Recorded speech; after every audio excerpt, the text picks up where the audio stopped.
Welcome to the Luxe Leap podcast. My name is Réland Logan, and we chat about women consultants making big moves, big wins, and the secrets to extraordinary branding. So everyone, I have a question. Have you ever wondered why, despite being on LinkedIn and actively trying to engage your B2B sales team, still isn't seeing the needle move on brand growth, pipeline development, or revenue? You're not alone. In today's digital-first environment, many teams understand the necessity of LinkedIn, but struggle to use it to its full potential. But my friend Chelsea Olson is on a mission to change that narrative. As the founder of Close, a pioneer sales training agency, she equips B2B teams with strategies they need to transform LinkedIn from a mere social network into a powerful business building tool. Her programs are designed to teach sales professionals how to authentically build their brands, effectively nurture leads, and dramatically increase their sales performance. Matter of fact, the very first time me and Chelsea ever chatted, she literally was like, Réland, you need to comment more. So with a background in B2B sales and a passion for digital marketing and brand, Chelsea has mastered the art of turning LinkedIn profiles into revenue-generating assets. Prepare to elevate your team's digital presence and turn connections into customers. Please welcome the expert and my friend in LinkedIn strategy and B2B sales growth, Chelsea Olson. Goodness, this intro. I think I'm just going to take the clip of this recording and put it on my website that we were just talking about. This was amazing. Thank you. No one ever introed me that way. I love it. Thank you. Done and done. I love introing people. That's why I was like, just say something. I'll make it beautiful. I told you on my podcast, I'm like, and introduce yourself. Hey, I'm just here to make people feel special. That's my whole daily life. Yes. So Chelsea, you're one of my favorite people to talk to online. I'm not going to lie. And I'm curious because we've never actually talked about it before. What inspired you to start your brand? So what inspired me to start my brand on LinkedIn, like posting content? I had been selling on LinkedIn for, at that time, I think it was like 13 years. Wow. And, I guess 15 years in sales. But I had no brand. I had no content. Nobody really knew outside of my circle. No one knew who I was or knew my expertise. And I wanted to change that. Also at that time, I started seeing conversion rates decline on cold outreach. Mm-hmm. Because back in the day, content wasn't as important. So we were able to do cold calling, cold emails, carrier pigeons, whatever. Just to get signals. Yeah, just to get in front of a prospect. They'd get on a meeting if you did it somewhat right? But in the early 2020, 2021, I started seeing, okay, that wasn't working as much. Even when I was leveraging all the right things. So Close, my company, was doing lead gen for other companies. We had great tech stack. So all the AI automation, stuff that people think is new. It's not. I was using it back then. It was working for a while, and then it started to kind of not work as well. Yeah. And what I realized is the buyer journey changed and how content played into that, and also how AI and automation could be used, but needed to be used in a different way than we were using it. So I realized that people needed that content there because what they were doing is tuning out the messages, doing their own research, going to profile pages, seeing who I was, and then deciding to book a call, right? And if I didn't have content there for them, I was killing deals before they started.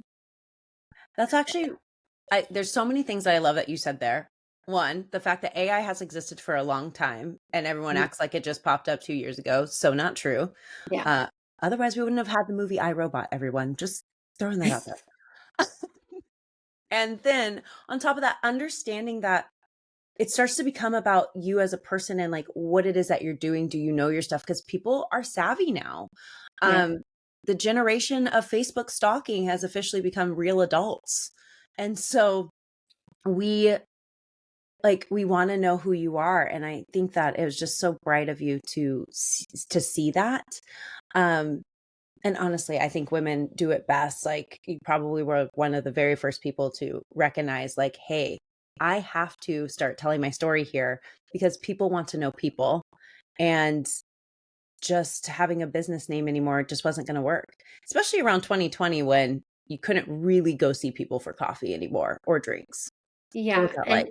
And I wish I started my personal brand completely off brand. So, my first attempt at having a personal brand, right, was not on LinkedIn, and it was not around business and sales. It was actually around health. So I was Oh, sick pretty much my entire life. I share a little bit about this on yeah. LinkedIn, more about it on Instagram, but I was misdiagnosed for over 20 years and chronically ill since I was a child. And through that underdiagnosis, because they got some of it right, not all of it, I Mhm. experienced a lot. And I went through just a lot with my health. I seeked out all other alternatives, like natural Mhm. remedies. So I went down that rabbit hole, all the whole inner child work, all the inner work to try to get rid of the disease. Like I Mhm. went down every single rabbit hole you could to try to cure yourself. And through that, like I developed a lot of practices to help people who were going through anything, right? Yeah. So who are dealing with any challenge, any obstacle, who needed to be more resilient. And I tried to teach that. So I tried to teach like breath work and meditation and perspective and mindset shifts, and also share about, Yeah. holistic practices and dealing with what I have, which is eosinophilic syndrome, POTS, mast cell disorders. These things all go together. So I Yeah. tried that and it didn't work. So I had some videos on YouTube, which I've taken down because they're so embarrassing. But I I get want it. to, I want to be able to keep them up there, but I can't. So I took those down. So you can't go find them if you're trying to search. But I had, on Instagram, a bunch of stuff up. YouTube, I did put a little bit out there on LinkedIn Yeah. and it flopped, like Yeah. big time flop, right? No one engaged. Yeah, poured my heart and soul into it, and no one cared. So that was my first attempt. And then I think in like 2021, I was like, F this. Like, Say I'm not whatever. going to I'm done saving the planet. Like, I'm not going to save everybody. I'm not Captain Save a House. So I'm just going to go make more money, like, which is what I'm good at, right? Like, which is Yeah. kind of something I've always been able to do. So I had the two sides of me, which is like this heartfelt one and like, that whole thing. And then the other side, which has always been working, Get it boss done. bitch, right? Like, yeah, Yes. finance degree, corporate. So I was like, man, they don't like this side. Let's go over here. Let's go make some money. I kind of I resonate with that so strongly Yeah. I think that that's the answer though. Like, as for everybody who's listening, right as we are getting on here, I was like, oh, this person like keeps emailing me. They're not getting a hint. And I was like, yeah. I don't know that I'm like as sweet and as like save the world as I think I am. I think I'm kind of a sharpshooter and I'm tired of sending fluffy emails. And so you Yeah. just gotta step into it. Be the Yeah. boss bitch. Let's And be I do real. think like eventually when my personal brand really does take off and, I have a bigger network, maybe I can bring people to the light side. But if not, like, that's all good. Like, You know, yes, and like the people who need it and want it are going to love it and accept it and want that side of you. And the people who don't, yeah. I mean, for those of you who can't hear me, that was quite the loudest shrug heard around the world. Yeah. But Yeah. like, forget about them. And that's like my focus, right? And it is hard to create a personal brand. I need to put that out there. So when you don't have something very tangible, like what I teach now is tangible, and Mhm. it's actually has a light purpose too, because I teach people how to make money. Let's Yeah. be real. If you're a salesperson, you can get financial freedom. You're going to have a better life, a better quality of life. You're going Yes. to be able to focus on your health, your children, the things that matter. You're going to be able to do the inner work. But if you're struggling in your, Maslow's hierarchy of needs, and you Hmm. can't even feed yourself, good luck meditating. Like, good luck with having inner peace, because you can't have it. You can't. You absolutely can't. You need to survive first. Yes. And having the skill set to make money is in a capitalistic, I swear I can speak, society. Money is one of those survival tools because without money, you don't have Yeah. a roof over your head, you don't have clothing, you don't have the means to go buy food. Um, it's not a land of like hunters and gatherers anymore, unless you're hunting No, money. you're hunting money, right? And Yeah. like that is a very important thing. And I did live in survival mode, not just with my health, but like there were periods, right? Becoming a single mom, having 2 children, like, so being sick like that puts you already in survival mode. It doesn't Mhm. matter how much money you have. But then going through certain things in life keep you there. And Yeah. getting out of that is when, once my health, I got a proper diagnosis, got the right medication, like that's when I really truly got out of survival mode and I started going into this mode, which I don't even know what mode this is. You're like the mode we're living in. We'll name it when we're on the other side of it. Yeah, this mode, which is a lot better than that mode. Okay. But yeah, I think it's like easier to teach people like when you're not in survival mode too. And Yeah. you kind of like teaching from your scars, not your wounds, like that whole thing. Yeah. So I try to weave it in here and there, but my audience now doesn't really resonate with it still. I mean, I resonate with it. And there's No, going to be some woman listening to yeah. this who's like, yes, actually that part. Um, Okay, good. like I grew up, no, that's not true. One doesn't get endometriosis until all the things happen. But like I've had endometriosis for forever now. And ooh, look at that camera move. Yeah. And you're right. There's just like when there's something from an illness perspective that is ongoing, it is constant survival mode and you Yeah. can't get out of it. Like there's nothing fun about, we're not going to go into all the details. There's just nothing fun about that either. And so, um, you're right. There is a level of survival mode and then add on because I have been in very similar positions of being a single mom, not having enough money. I literally started this business because I was laid off a week before my 30th birthday. And I was like in tears because I didn't know how I was going to continue to pay for Disney Plus during the pandemic. So, Yeah. and Grayson was 3. Hmm. I don't know how old that little monster was. He's 8 now. So it's been a long time. Um, but that is such a wonderful story to understand. And then understanding that you also have the tactics in play to help people get out of that hole, no Right. matter what. And even if they don't want to hear the story per se, the trust is there that you know how to get out of it because you've done it. Yeah. And And you that's the can't beauty tell of it. someone like in that survival mode, like breathe. But if you tell them, listen, do this prospecting thing and you're going to get more money, like you're leading them out of it in Yeah. another way. So it weaves together. It absolutely does. And like, I don't remember who said this, but it's like money isn't everything until you don't have Yeah. it. Actually, money's a lot. Like people are like, it doesn't solve all your problems. I'm like, bitch, it solves like 99% It of does. the problems. Oh, like what was it? That song in Ariana Grande where she's like, money doesn't buy happiness, but like happiness is something about red bottoms. I was like, yeah, actually it does come in that Yeah. form. It does. Yeah. 100%. Yeah. That's like stuff rich people say. Yeah. Yeah. Yeah. That's actually very, very true. Only the rich are like, money doesn't matter. It's like, well, actually it does when you're not. When you're eating tuna out of a can, like it really Yeah. matters. Yeah. It really matters. I have lived a life where it was always frozen broccoli, chicken, and that was it. Yeah. Every day, every meal. So it's, yeah, no. Until you've made it. I think you had posted something the other day. Um, it was about your daughters, but the thing that like stood out that I saw in like 100-point font, even though it was not in 100-point font, was that a starter home in my neighborhood costs $1 million. And I was like, mine too. Yeah. And so right now I've been going through the home buying process. I mean, I started the home buying process during COVID when I decided to stop being like a little yoga saint. Like, trying to save the world. So I started looking then and I was kind of like, well, things are so high. But the rates were really low. But I was like, things are so high, it'll cool off, right? Let me like wait and stack some more pesos, right? The worst decision, right? Hindsight's always 2020. So 2020. now I have to get this house because it's been forever. My daughter's starting middle school. We need the bus. Like there's a whole reason behind it. We have to move. And yeah, like it's about $1 million for a starter home that still needs work. I mean, 900,000 still needing work.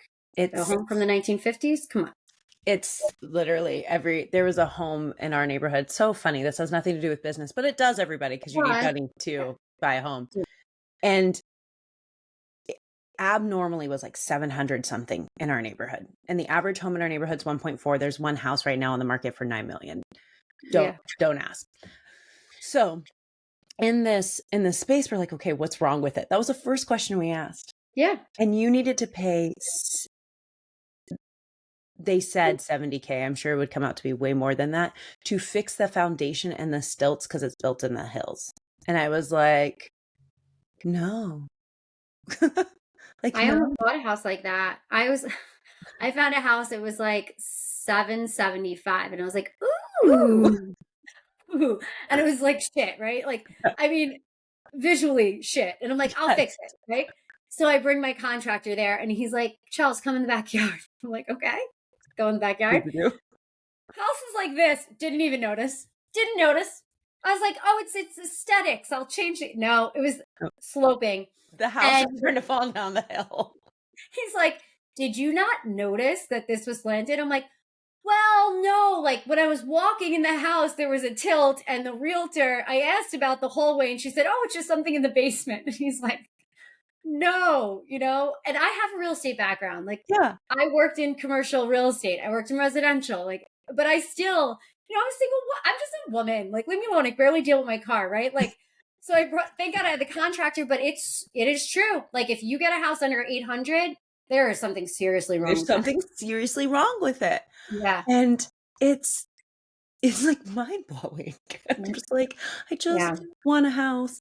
And the condo we live in right now, rent is so cheap, and like it's half of what the average is in the city. Yeah. And so I was just like, we're never leaving until we buy a house. Like, no, I wouldn't even leave where I am now. The only reason I have to is my girls got so big. So when I moved in here, I was a single mom. They were little. I had a 10. So if my youngest was 10 months, Maya was 3. Yeah. I mean, they were babies. So we didn't need as much space. No. Now they're 7 and 10, and we need more space. It's also a 2-bedroom. So I'm like, we have to do it. So yeah, so I did post about that. And like, that has been a big motivation, right? And I've had my head down over the past few years, like really, really working. I also went through a rebrand, so that came with it. But yeah, there's been part of that post was like, hey, I have to work really freaking hard. And unfortunately, like, this is the situation I'm in, but I do feel a ton of guilt around it as a mother. Always. And I think that's a really good transition. And, I always come with questions, but I think the guilt around being a mom, especially as a business owner, is so strong. Like this month, I haven't been able to volunteer in PE. And I kind of feel like it's a badge of honor to be the mom who volunteers in PE because nobody else does.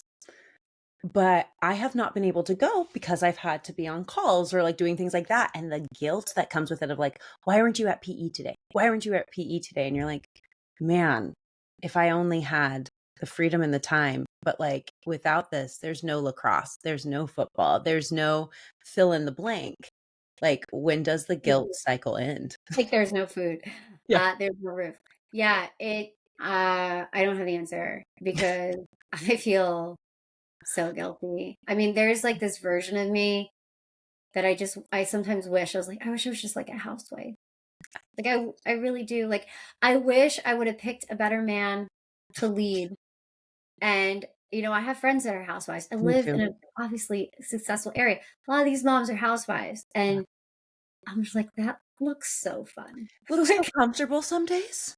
Like, you go to Pilates, like, in the day, like midday. During the daytime? Yeah, I was definitely there from like 6 to 8 last night and being like, well, your dad took you, so I can go. Like, yeah. Yeah, and like I have escaped midday and I have done things like that, but like that's their everyday. And it is interesting. But then I also know the control and the power that is over them because they don't have a way out. And I was in that situation because I stopped working with my daughter for 2 years, Maya, when she was first born. I stopped working. And my ex had full totalitarian control. And man, that showed his true colors real quick. When he was able to control every aspect of my life. Yeah. So horrible. So I'm like, yeah, on one hand, that looks like a good life.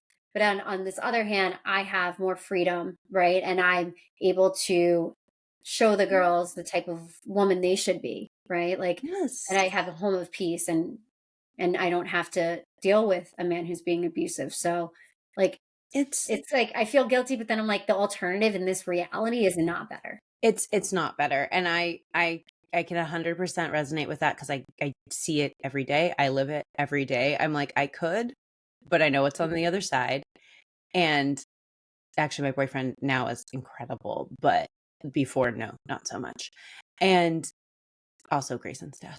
But in Yeah. that space, it's like some days, like, could just want to know what it feels like to wake up at like 11 Yeah. and go to Pilates or Yeah. go to the local like club and eat lunch and get my nails done, not on a Saturday. Like Yeah. just by myself in peace and be like, well, I went to the spa today. Do you guys want to go wine tasting in the middle of the day? Like, I'm kind of curious some days to be like, how is that? But then also in my head, I am of the mindset of it's my money. So how am I paying for that? Right. They have to ask, and that's Yeah. the problem. Like, but yeah, I don't know. I did yesterday. I went to my daughter's 120th day of school, which was nice. So I was able to Oh. take an hour and a half, 2 hours to go do that. So I do carve out the moments. I had to pull back a little on the PTA, although I Mhm. still do stuff, but I just don't have the time. And I have even guilt around that. But the thing Yeah. that gives me more guilt is like the pickups, right? So like if I can't be there to pick them up from school, so I do try to drop them off, but sometimes I can't be there for Sometimes you can't pickup. pick them up. Feel bad. I feel really bad about that. When we come home and I do pick them up, usually I still have to work a little bit. That I feel bad about. So it's like, this idea of quality time it's an idea we made up, right? Yeah. Children aren't toys that you could just sit on a shelf and then when you decide that you're available, go play with them. Like they Yeah. need you all day long. All the time. So it is quantity. It is not quality. That's a myth. That's a lie. Don't let anyone tell you that. They need you as much as possible. That's right. Um, so yeah, so I've just decided like for me, I don't date. I haven't dated anybody in 7 years. It's I amazing. put my head down and I work. And then every second I'm not working, I dedicate to them. And that's how I've balanced it Right. because the business that I've decided to build, that's what it takes. Like I'm either all in or I'm not. Yeah. If I wanted a more balanced life, I would have worked for someone else, but I I wouldn't think make as that's much as I I think make. that's a really fair assessment of like saying, everything you also just said was my yesterday. Was literally my yesterday. Like Grayson had to take the bus and like he really needed me, but I had to work and it was all the feelings. And I felt a big wave of guilt when I was like, I can't even take you to lacrosse today. Like it was really a day. And I really applaud you for saying like I'm not dating, like this is it, like the Yeah. girls are the world and it is quantity. We don't get time back, everybody. Like it's not coming back. I don't get to run backwards and grab the last 5 minutes. Like it's not happening. I can't take it back. And that's a really important distinction as a woman in business. As a woman in business, do we have the flexibility to go help and volunteer to the equivalent that our friends who are stay-at-home moms are, more so than our friends who are W-2 workers Yeah. are? Yes. But every minute and every dollar is based on how we perform. And I think sometimes people don't realize that. Right. Right. So you're getting It's not built a on both boss telling sides. you. Yeah, it's not like you have a boss telling you have to sit here and work, but you do have clients Mhm. that pay you, Yep. right? And the more of your energy that goes into it, the more money you make. Exactly. Like absolutely. Um, so as you think about your girls and as we look forward into the long term, Yeah. kind of into the future, what are some of the things you're looking to do to expand your brand's impact? Yeah. So for me, I think, obviously LinkedIn is my hub. That's where I built my brand. And I love that single point of focus and getting really good at one thing.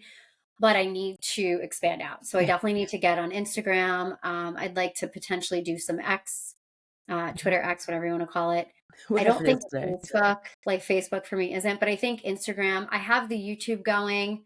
I'd love to be able to do more long form videos there. At this point, it's just the Coffees for Closers podcast. So I put that on there and it's not like some famous podcast. It's literally just, I have a LinkedIn live show Yeah. and I decided to put it on YouTube. But that's really it, right? So like Instagram, YouTube, those two things are going to be big for me. I want to grow out on there. But time, like I am going to need to hire someone to do that. There's no way. I can't even post. I went to DR with my kids. I can't even post our trip pictures. It's been a month and a half. Like, you know how usually you try to on Instagram, like for your friends and family, like Yes. you, like I went on this cool vacation, I'll post, right? Couldn't even do that. I have no time. No time. You need to Yeah. hire somebody. Like Yeah. that's really what it is. You need a really strong, not even, I wouldn't even call them like a social media person. Like I will remember the title and everyone's going to sit here being like, why can't you remember it now? I'll remember it, everybody, about 3 p.m. today, and I will message Chelsea. And Yeah. And someone under here will be like, that's my job, the thing she's describing. It's everything like, she just said. yeah, like taking the content from LinkedIn and then also making it, you know, applicable for other platforms because it's not applicable. Yeah. Like LinkedIn and Instagram are two different beasts. And I know that because like what I tried to do on Instagram didn't work. No, it doesn't. It does not work. And you're looking for somebody who's more high level, somebody who's more strategic. And knows Instagram and like how- content community building more Yeah. than just posting on social media. There is Yeah. a difference. Yeah. And LinkedIn, like you have to learn the algorithm. And that's something that I teach people. It's like there's a specific way to write, there's a specific way to post. You have to have this type of content. You need to spend this much time commenting. Like you need to do this, this, and this. And if you don't do that, you don't grow. And I know it because I was throwing spaghetti at the wall for a long time. And you and I talked about this. Yes. Like you either know it or you don't. And I'm sure it's like that on Instagram because It is. I tried on Instagram and it didn't work. And then it changes on you again. That's the wild thing about Instagram because I have one page that is at 21,000 followers. What? And I ditched it because it wasn't making me money. 21,000 followers. I would have bought it from you. Why Well, would you know what? Last night I changed it to this podcast. I was like, you know what? It's just sitting there. It has followers. Let's see if it like regrows. God. Started getting all these likes on the first thing I posted because it had been dormant for like a hot minute. However, I switched. I don't even think my new page has 100 followers. No, and I have made like 3 sales off of that one. What? Yeah. Instagram is it's going through some growing pains. I like opened up a new page and it had me like fill out a survey. Like Instagram is going through growing pains and I could tell because it was asking me questions about TikTok and YouTube too. And it was like something isn't working for all of you. So now you're in a matter of like brand research phase. Like enjoy your market research. But it is definitely going through some type of growing pain. So like keep pushing through it. And I can send you a few people to follow who are really, really good on Instagram. Maria Wint being one of those people to learn from. I can't learn. I'm beyond my capacity. Well, I mean, like just someone else to learn hire to learn from her. Yeah. I'm like, I just need an agency that does Instagram. And I like needs to tell me like, do we start a new page? Do we use your personal page? Like sometimes like I'll post like little things here and there, like in a story. But not much. And all my business, all of it comes from A, referrals, B, LinkedIn. Yeah. And that's it. Like LinkedIn is my biggest revenue driver. So I'm sure I know somebody. I'll take a deep dive. I'll take a deep dive because I know it's not me. Like that piece of it. Yeah. So, yeah. You're more like, so you're more like the web. I am more like brand strategy. Like I am truly honest to goodness. Like I can design a pretty website, but I would be part you and part the Instagram person. Yeah. I always joke that I am the part that was always supposed to come first, but nobody realizes it until they're too far in. And then they're like, oh shoot, I got to go back to the drawing board. I'm like, yeah, you passed me. I'm right here. Welcome back. And we both share that, right? Yeah. So brand, right? Yes. Making sure that the messaging is clear, the visual identity is good. I mean, visual identity, I don't give a crap about, but it's more like brand messaging. You're more that. Like ICP, who are you speaking to? What are you saying? Do people understand within 5 seconds of landing on your profiles, your website, exactly what you do? Just say it like exactly what I do. And I love the visual part. Yeah. And I don't do the visual. So like that is step one for us as well in working with a company, because LinkedIn is just kind of an extension. It's another distribution channel, another marketing channel. And you need to make sure your headline is clear, your sub headline, the way you're communicating. And oftentimes when people come to me and those, a lot of things aren't working and they are doing that outreach and they do have LinkedIn going, it's because they're confusing everybody. They're confusing everyone. And I always tell people, if you confuse, you lose. 100%. Say the same thing. All the time. I talked about this on the last show. I'll say it again. I was coaching a group of business owners, and I took my brand process and I was like, you know what? Like, you can use ChatGPT. I don't have to interview you because it's one to many at this point. I was like, so you're going to answer these questions. They answer the questions. They put them into the AI. It comes back. And some people were like, that's not what I do. And I go, oh, no. That's how you explain it to everybody. Yeah. You wrote that. Nobody did it for you. You wrote your answers. Yeah. So every time I've been telling you, when you confuse, you lose, like, this is proof that you've been confusing everybody. So let's talk about it. What is it that you're actually trying to say? Right. And that 9 times out of 10 doesn't matter how pretty things are. Like when we were saying, I was like, websites, like, they're important, but they're not. Yeah. It's how you say it. It's how you say it. And sometimes people aren't ready to hear that until they make 100 mistakes. Yeah. And like, the other thing is they're so close to what they do. Yep. So they're confusing it. I mean, they're confusing the messaging because they're so close to it, but they don't think about their buyer. And that's one thing I excel at, is like empathy.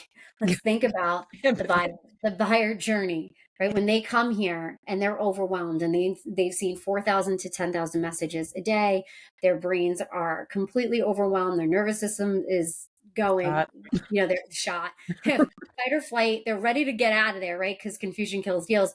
When they land there within 5 seconds, is it easy for them? Is it peaceful? Do you create ease and clarity for them to understand and come further into the funnel?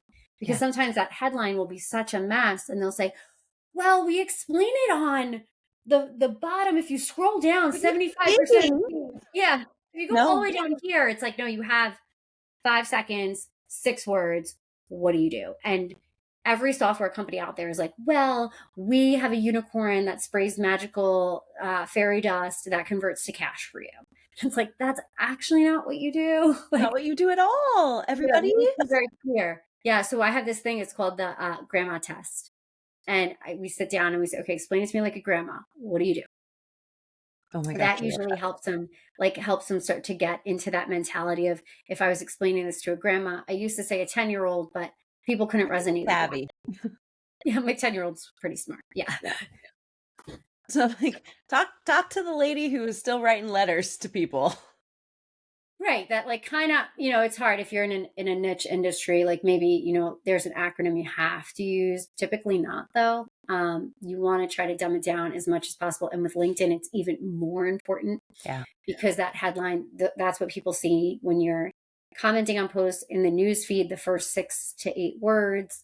You want to make sure that's very clear that anyone could resonate it. That's not in your industry, because you're trying to build top of the funnel awareness. The more people that resonate with what you're saying, the more you'll get in front of your buyers. Yes. You have to cast that wide net. You have to everybody. Yeah. So that's like, I would say like one of the most important things is that headline on LinkedIn and the banner slogan. I love that. And as I think about that, and the way I usually talk to people, I'm always telling them, like, somebody needs to be able to clearly make a decision. Are you for me or are you for somebody I know? Yeah. If they can't answer that, then either they really didn't need what you had, and or you're just confusing people. But I like that. So the thing is, are you for somebody I know?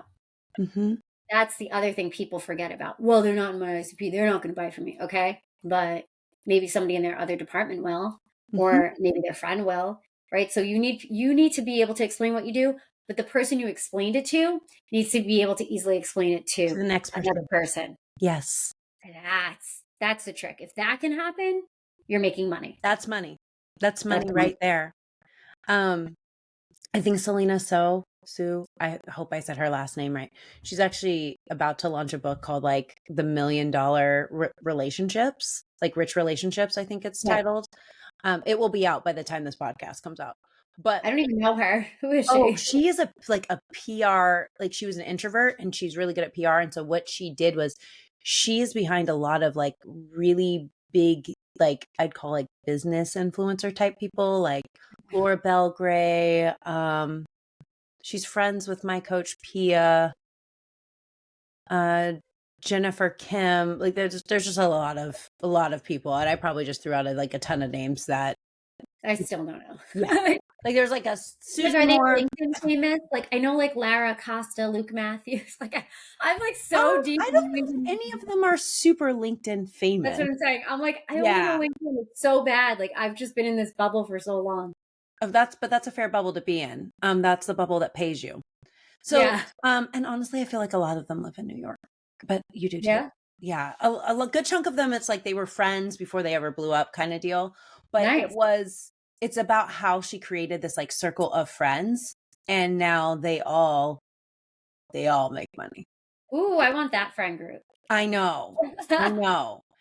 And or we create it, Chelsea. Let's just like build our own. That too. Yeah. I have another friend, Alexis Rivera Scott. She'll join us. She's on LinkedIn too. I've actually think I've come across Alexis's stuff. Yeah. So like She'll we're do just it. gonna create and then I'll bring in my girlfriend Casey because she's like somewhat LinkedIn famous and we'll just like have a party. We'll make and we're all brand girls. Yes, we are. Yeah. Actually. Okay. And like some kind of bunch of us. We should do like a trip, like a weekend getaway, like a LinkedIn brand getaway. and just have like a party. Like and like really like strategically lay it out. Yeah. Yeah. I mean, that's how they built their big circle. We're just the next big circle. That's all I heard here.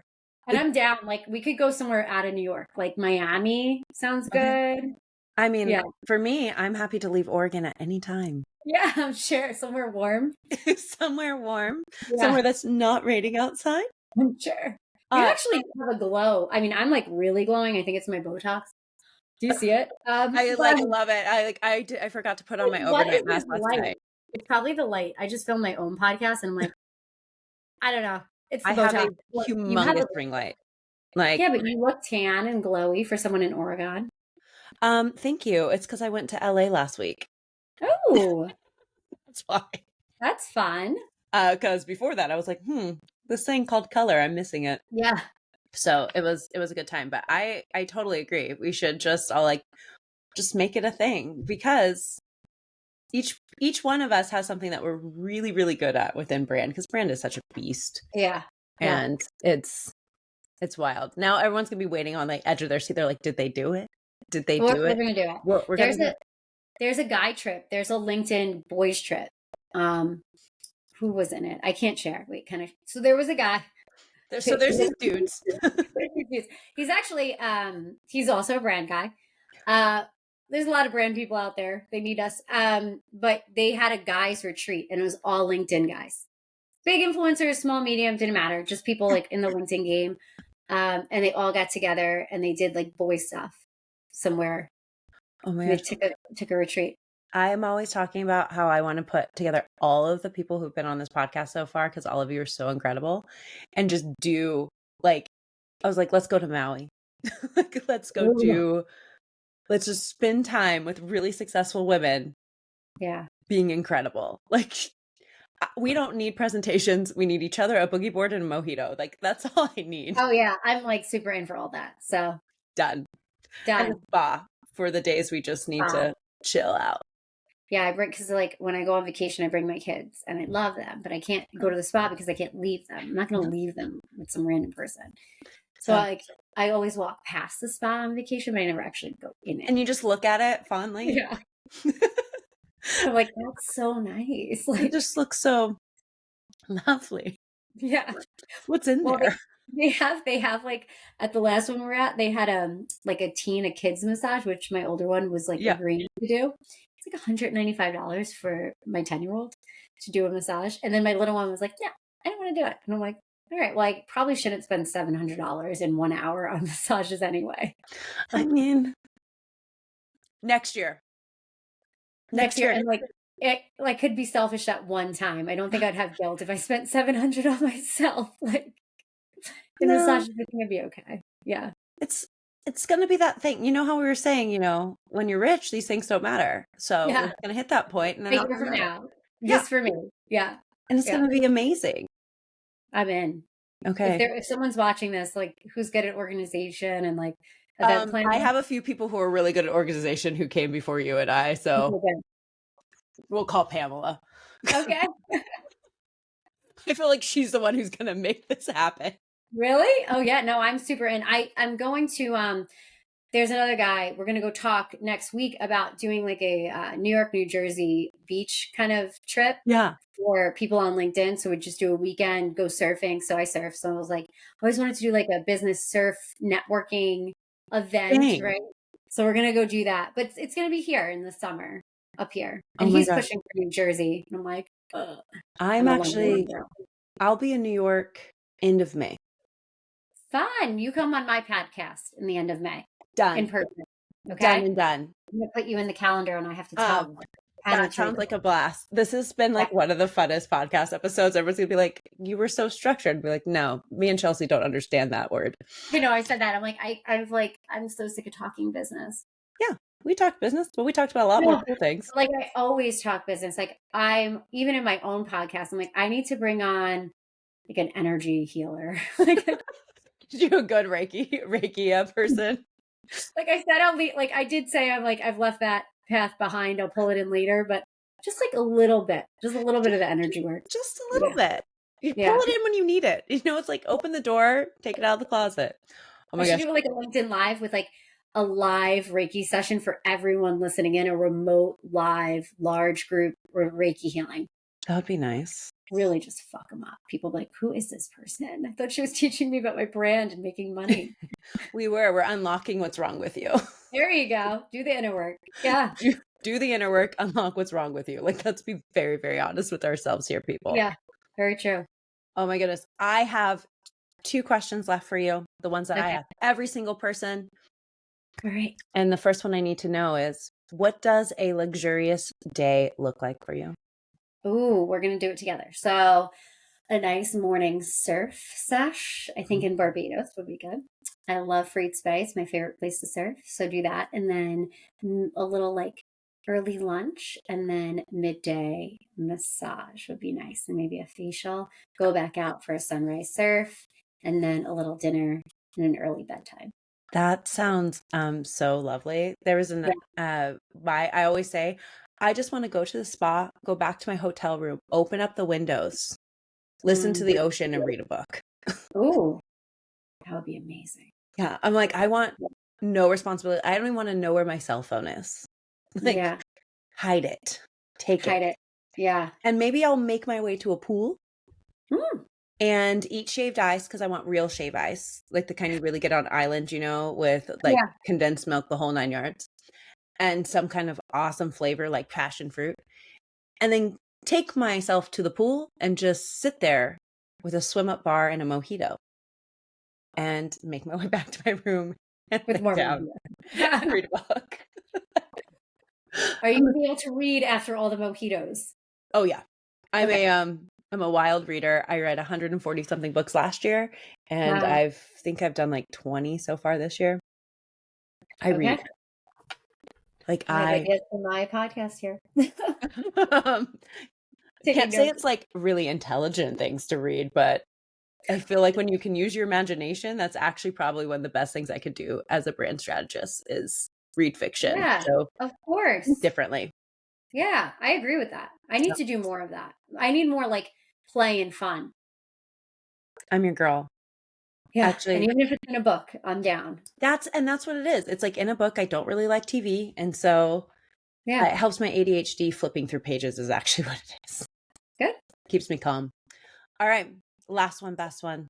Okay. In one word, what is your primary motivation in business? Security. Beautiful word. Why? Because I just need to feel secure. And the reason I work is to have financial security. That's fair. Yeah. I love it. Yes.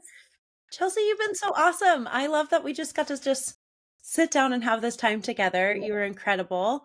For everybody listening, what's the best way they can find you? Well, I think you guys know by now, LinkedIn. Go to Chelsea Olson on LinkedIn. That's the best way to get in touch with me. If you did watch this, you had any questions, just connect with me and put in the connection request in the note, like, hey, saw you on this podcast and, you know, had this question. So I know to answer it. Perfect. I love it. Well, everybody, have a beautiful day. We hope you took away a lot of gold nuggets. Go out there, be bold, get big wins, and hopefully this helps you brand extraordinary. Talk to you soon. Bye. Bye.